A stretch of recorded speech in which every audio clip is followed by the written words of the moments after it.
You've been lied to your entire life. Everything your parents, teachers, and financial gurus told you about saving money, it's the exact reason you're still struggling financially in 2026. Sounds crazy, right? But here's what shocked me.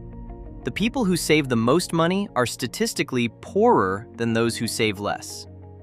I know, it goes against everything you've been taught. But stay with me because what I'm about to reveal will completely flip your understanding of wealth on its head. By the end of this video, you'll understand why your savings account is secretly your biggest financial enemy, and what the truly wealthy do instead that nobody talks about. Number 1, the invisible thief in your bank account. Let me ask you something. Do you feel proud when you check your savings account and see that number growing?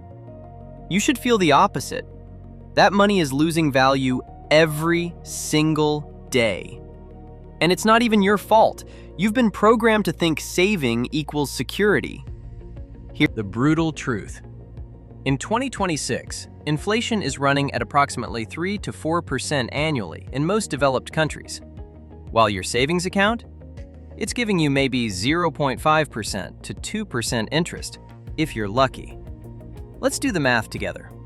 If you have $10,000 sitting in a savings account earning 1% interest, you'll make $100 this year.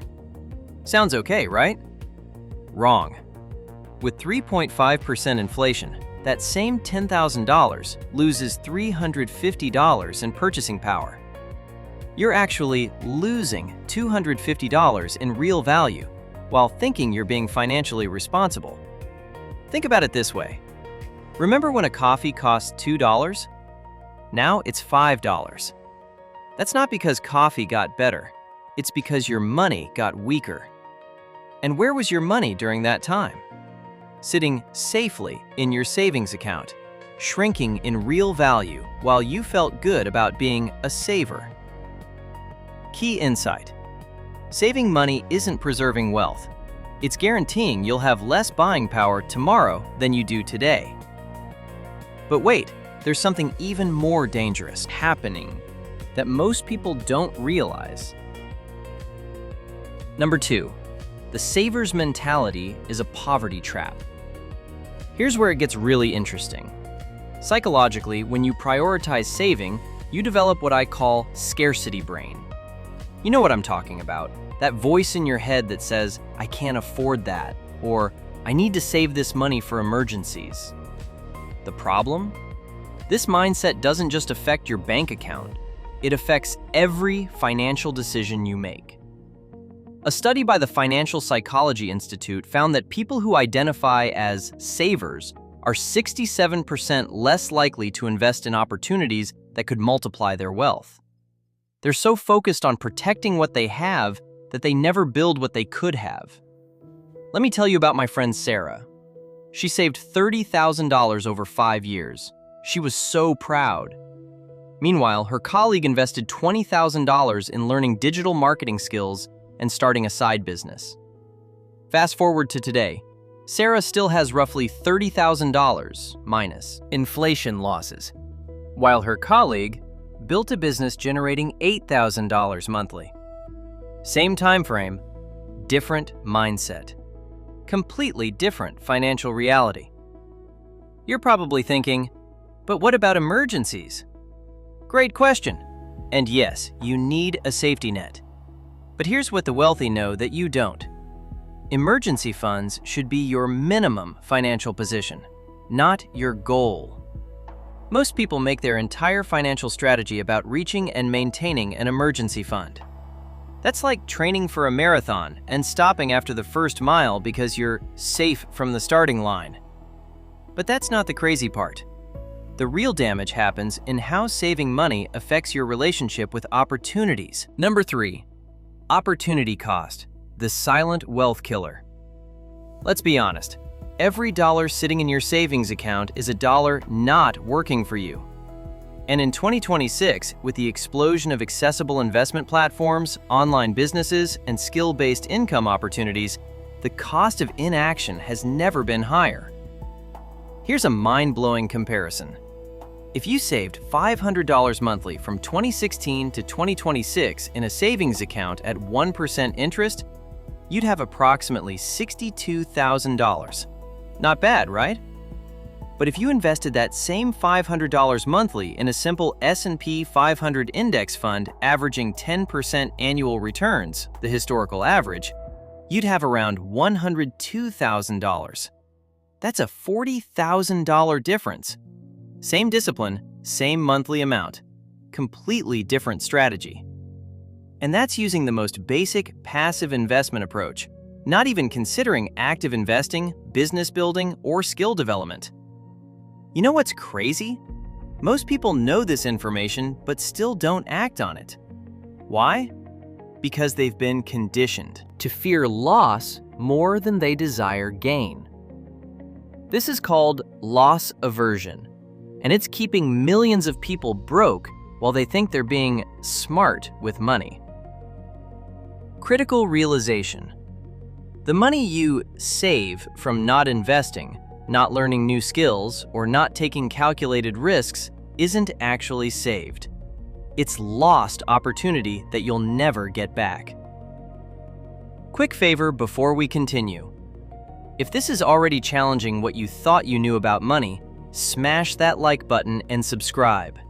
Seriously, it helps the algorithm show this to more people who need to hear it.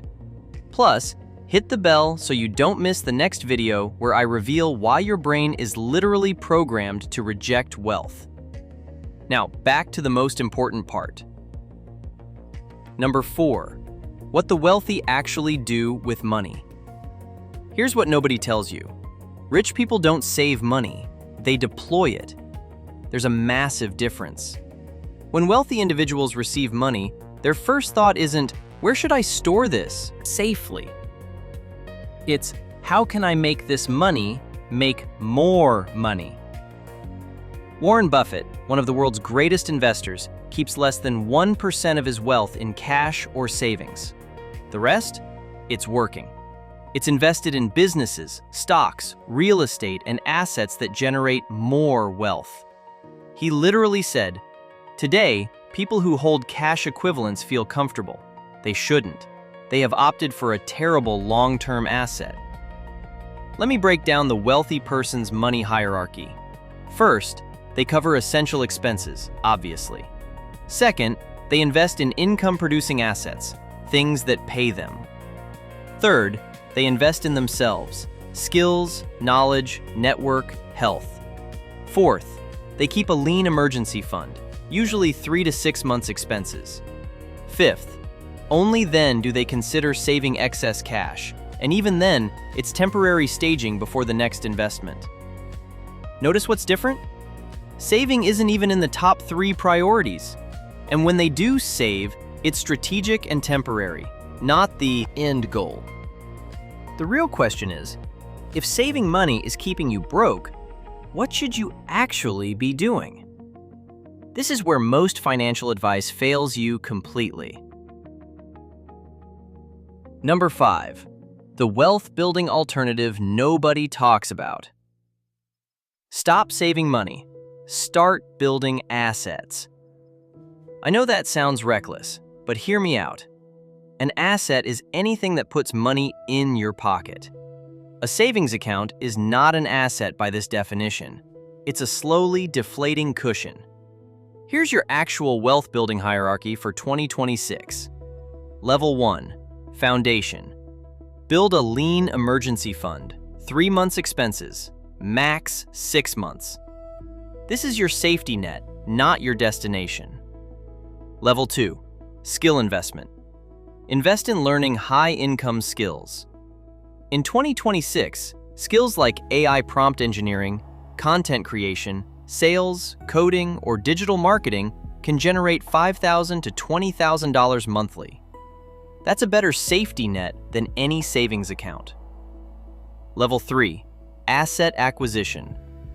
Put your money into things that generate passive income, dividend, stocks, index funds, rental properties, online businesses, royalty-generating content. These work while you sleep. Level 4, Business building. Whether it's a side hustle or full business, ownership creates exponential wealth that saving never can. A business that generates $2,000 monthly profit is worth more than $100,000 in savings. Level 5. Strategic reserves. Only after you have income-generating assets should you build larger cash reserves, and even then, they should be in high-yield accounts or short-term treasury bonds, not regular savings. The paradigm shift. Your goal isn't to save money. It's to build income streams that make saving irrelevant. Here's a real example. Instead of saving $10,000 over 2 years, invest $3,000 in learning a valuable skill. Use that skill to start a freelance business generating $3,000 monthly. Then, invest those profits into index funds. In the same 2 years, you could have $20,000 plus in investments and a skill-based income stream. That's not luck. That's strategy. But here's the part that really changes everything. Number 6. The 2026 reality. Adapt or fall behind. Part 1. The obsolete rules. We're living in the most unique economic period in human history. The rules that worked for your parents, get a stable job, save consistently, retire at 65, are completely obsolete. In 2026, AI is replacing jobs, inflation is eating savings, and the gap between the wealthy and everyone else is widening at record speed. The people who will thrive aren't the best savers, they're the best learners, the fastest adapters, and the most strategic deployers of resources. According to recent economic data, 78% of Americans live paycheck to paycheck, and the majority of them have savings accounts. Let that sink in. Having savings doesn't equal financial security anymore. Part 2. The new security. Your real security in 2026 comes from multiple income streams, valuable skills that can't be automated, hard assets with absolute scarcity that grow faster than inflation, networks of capable people, adaptability, and financial education. The scary truth? While you're saving $200 a month in a bank account that loses 5 to 7% of its purchasing power every year, the strategic elite are deploying that same $200 into Bitcoin. While the bank prints more currency, Bitcoin's supply remains mathematically fixed at 21 million. In 5 years, the saver is still saving a melting ice cube, while the Bitcoin holder has secured a piece of the world's most pristine digital real estate. This isn't about being reckless, it's about being smart in a world that's changed. The security your grandparents found in savings, it doesn't exist anymore. The new security is in your ability to create value and move your wealth into assets that the government cannot devalue. Let's recap what we've uncovered. Saving money is keeping you broke because inflation destroys its value. The saver's mindset blocks opportunities, and opportunity cost is silently stealing your wealth. The wealthy don't save, they deploy money into skills, businesses, and long-term decentralized assets like Bitcoin that generate more value over time. In 2026, your real security comes from income streams and digital age assets, not a number in a legacy savings account. So here's my question for you. Are you team save for safety or team invest for freedom? Drop A or B in the comments. I read every single one, and I'm genuinely curious where you stand. What other money myths do you want me to expose? Let me know below because your suggestions literally shape my content. If this video challenged your thinking, smash that like button, subscribe to Future Freedom 360, and hit the bell so you don't miss the next one. In my next video, I'm revealing something even more disturbing: why your brain is programmed to reject wealth. We're going to dive into the actual neurological patterns that sabotage your financial success and how to rewire them. Thanks for watching, and remember, your bank account balance isn't a measure of your financial intelligence. Your strategy is. See you in the next one.